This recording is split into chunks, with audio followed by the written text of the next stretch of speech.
Hello guys welcome back to my new video. I hope हजुरहरू सन्चै हुनुहुन्छ होला। म पनि एकदमै सन्चै छु। अहिले चाहिँ म कहाँ पुग्ने चोबर जान लागेको छु अनि आजको मेरो ब्लग चाहिँ बाटोबाट सुरु हुँदैछ। सो त्यहाँ चाहिँ मेरो साइकल हेर्नुहोस् होला,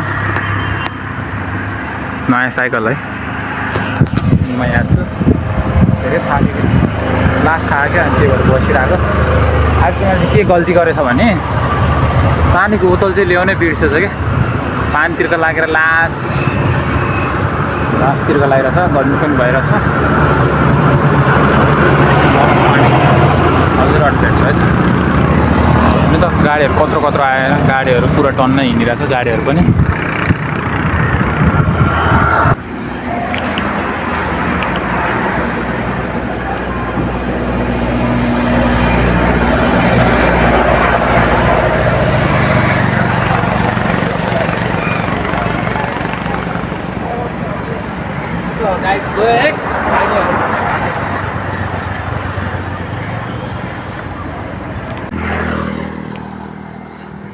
सो अब चाहिँ लगभग चोबर पुग्न थालिसक्यो होइन।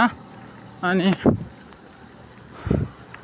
चोबर आज चाहिँ कस्तो होइन, एक्लै घुमिरहेको छु भन्न नि। अब स्कुलबाट घर नगएर सिधै यतातिर घुमिरहेको छु कि म आज चाहिँ। अनि ल अब त समथिङसम्म पुग्न लाग्यो होला। लास्ट थाक्यो। पानीको बोतल पनि ल्याएन छ है त्यसमाथि, अनि लास्ट पानी पनि तिर्खा लागिरहेछ। माथि गएर पानी सानी किनेर खानुपर्छ। अनि त्यो चाहिँ ल हेर्नुहोस् है, भ्यू हेर्नुहोस् न, भ्यू कस्तो खतरा छ। चाहिँ अलि माथिबाट नै हेर्नुपर्छ है। यहाँ चाहिँ यहाँ छ गइरहेको छु म। लास्ट खतरा छ, धेरै पछि आएको म यहाँ चाहिँ। पहिला चाहिँ म आउन त आउँथेँ, तर यसरी साइकल राइड चाहिँ आउँथेन त्यतिर चाहिँ। अहिले चाहिँ धेरै पछि आएको हो म भन्नाले। अब फर्स्ट टाइम भनि हुन्छ साइकलमा चाहिँ, फर्स्ट टाइम नै हो म। अनि म चाहिँ यहाँ छु है। मैले अघि नै भनेको थियो, धेरै पछि आएको हो म चाहिँ यहाँ। तर नि मजा आइरहेछ, लाग्छ एकदम एक्लै भयो नि अलिक मजा थियो। मजा भन्नाले अब एक्लै त खासै मजा आउँदैन, तर पनि यसरी चाहिँ हिँड्न मजा आउने रहेछ कि साइकलमा। कहिले चाहिँ राइड गर्नुपर्छ। हातले बनाएर चाहिँ एउटा हातमा यस्तो लाज पनि लाग्ने कि एउटा हातमा मात्र बनाउन मान्छेहरू हुन्छ नि। माथि गएर भेटौँ है सबजनाले।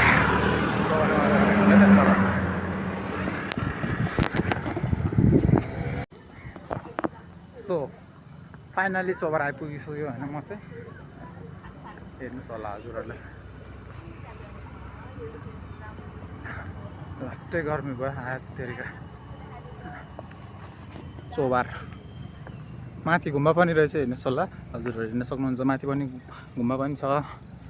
नजारा चाहिँ यति राम्रो रहेछ यहाँबाट चाहिँ। लास्ट खतरा देख्दैछ हेर्नुहोस् न। मेरो घर चाहिँ लगभग त्यो डाँडातिर पर्छ होला, त्यहीँ होला, त्यही ठाउँपट्टि पर्छ। त्यो के भन्छ त्यो कुनापट्टि डाँडामा बिचपट्टि त्यहीँ पर्छ। अनि आज चाहिँ म स्कुलबाट अनि स्कुल सकेर यस्तो चोबारतिर भ्लग गर्न आएको छु होइन। अनि किसमिस त्यहाँ पनि जानुपर्छ, त्यहाँ पनि घुम्नुपर्छ। अनि उता गएर फोटोहरू हान्नु पर्ला। अनि एक्लै भएपछि चाहिँ अलिक कस्तो नरमाइलो लाग्ने। एक्लै चाहिँ खासै गर्नु मजा नआउने। कहिले चाहिँ एक्लै हिँड्न नि मजा आउँछ मलाई चाहिँ। एक्लै हिँड्न नि लास्ट मजा आउँछ कि। ल अब यहाँमा एक दुईवटा फोटोसुट हान्नुपर्छ अनि जानुपर्छ। सो पानी पनि किनिसकेँ मैले। अब चाहिँ एकछिन रेस्ट गर्नुपर्छ है। पानी चिसो रहेछ, यस्तो पानी पो खानुपर्छ है गर्मी महिनामा। तर धेरै खान नि हुन्न, रुखाखोकी लाग्छ आफूलाई। हेल्थमा अलिक के भन्छ त्यो रुखाखोकी लागेपछि अलिक गाह्रो पनि हुन्छ। त्यही भएर यस्तो धेरै चाहिँ खानु हुन्न, ओभर चिसो चाहिँ। अहिले चाहिँ म लास्टै गर्मी गयो त्यही भएर खाँदैछु। आन्टी हुनुहुँदो रहेछ पसलमा चाहिँ, अङ्कलहरू नि हुँदो रहेछ। यो यस्तो खतरा रहेछ ठाउँ चाहिँ, एकदम देख्नुहुन्छ। उतातिर हेर्नु न कतिवटा घर हो, कतितिर घरै घर हुँदो रहेछ। कहिले कस्तो लाज पनि लाग्ने। भ्लग बनाएर आउँछु अनि मान्छेहरू हेरिदिन्छ, अनि कस्तो आफूले हुन्छ नि कन्फिडेन्स छैन नि त। कन्फिडेन्ट नभएपछि चाहिँ अलिक गाह्रो नै हुँदैछ एक्लै त्यो पनि एक्लै छु अनि कस्तो अलिक गाह्रो पनि क्या एक्लै भएपछि झन् गाह्रो हुने क्या बोल्नलाई अब साथी भयो है साथीहरूसँग अलिक बोलेर नि सक्छ नि त अनि एक्लै भएपछि चाहिँ अलिक गाह्रो नै हुँदैछ मेरो साइकल चाहिँ त्यहाँ छ है यहीँ छ हामीहरू ल अब पानी सानी खानुपर्छ अनि जानुपर्छ अब चाहिँ लाग्नुपर्छ है ल गाइजहरू अब चाहिँ यहाँबाट अब घरतिर जानु पर्ला कहाँ घुम्ने त खै अब आजलाई यति नै अब घर पुगेपछि भेट्नुपर्छ है त अब चाहिँ जानुपर्छ गाई जानुपर्छ घरहरू पनि कहाँ राख्ने हो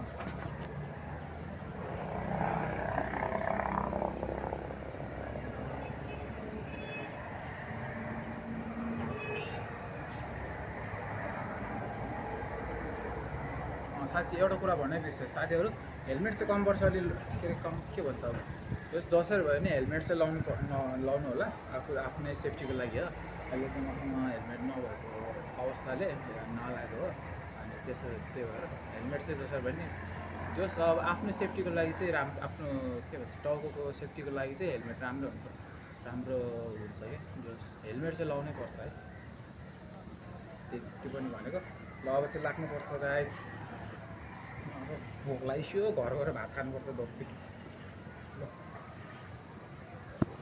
ल घर गएपछि भेट्नुपर्छ है ल फाइनली तल उसमा नै आइपुगिसक्यो हामी अहिले चाहिँ टिकट लाग्दैछ यहाँमा अनि टिकट लाग्दैछ यहाँ अनि मैले चाहिँ अब के भन्नाले अब क्यास खासै बोकेर आएको छैन अनि बोकेर आयो भन्दा क्यास पनि छैन मसँग अहिले अनि त्यही भएर अनि आन्टीले चाहिँ जानु दिनुभयो आन्टीलाई चाहिँ धेरै धेरै धन्यवाद अनि यहाँ उहाँ चाहिँ हाम्रो मन्जुश्री हुँदो रहेछ अनि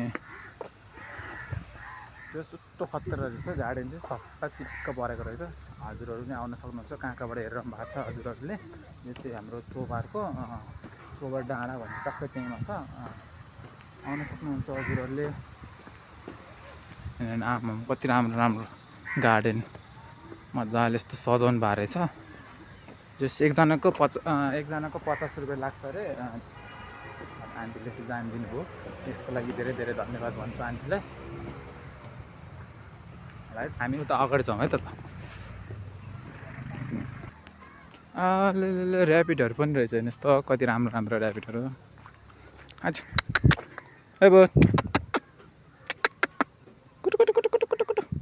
हेर्नुहोस् त मेरो हात खाएर कति राम्रो हो एउटा लग्न पाइने हुन्थ्यो नि मान्छेले पाल्नु भएको कि कुट ल हेर्नुहोस् तल पनि रहेछ खेलिरहेको छ हेर्नुहोस् त ऱ्याबिटहरू कति राम्रो हो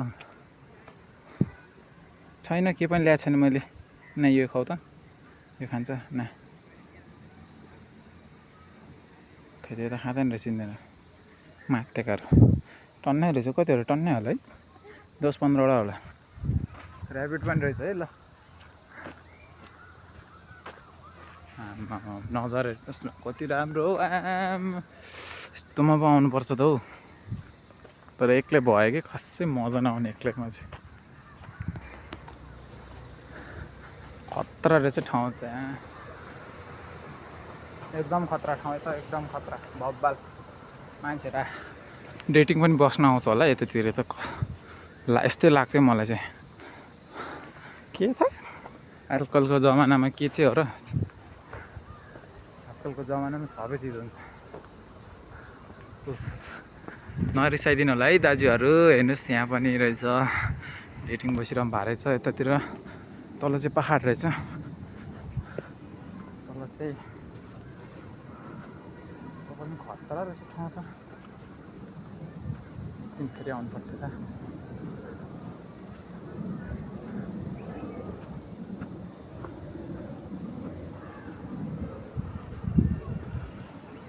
क्यामेरा कस्तो आएर थाहा छैन जस्तो आए पनि अब हेरेर है हेरिदिनु होला एकदम राम्रै बनाउँछु अब बिस्तारै भिडियो सबै जहिले पनि डेली भ्लग हाल्छु म पनि हेर्नुहोस् त कस्तो राम्रो सनफ्लावरहरू पनि फुलिरहेको रहेछ यहाँ त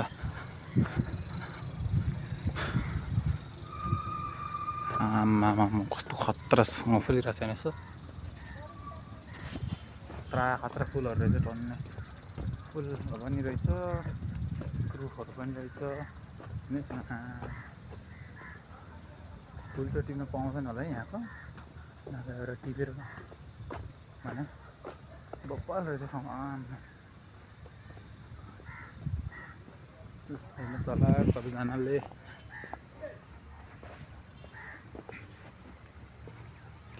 अब चाहिँ यताबाट लाग्नुपर्ने हुन्छ हामी। बाबाले फोन गरेर घरमा चाँडो आइज भनेर भनिसक्नु भइसक्यो। अनि अब चाहिँ सिधै घरमा पुगेपछि भेटौँ है त केटा। ल बाई बाई, घर पुगेपछि भेटौँला।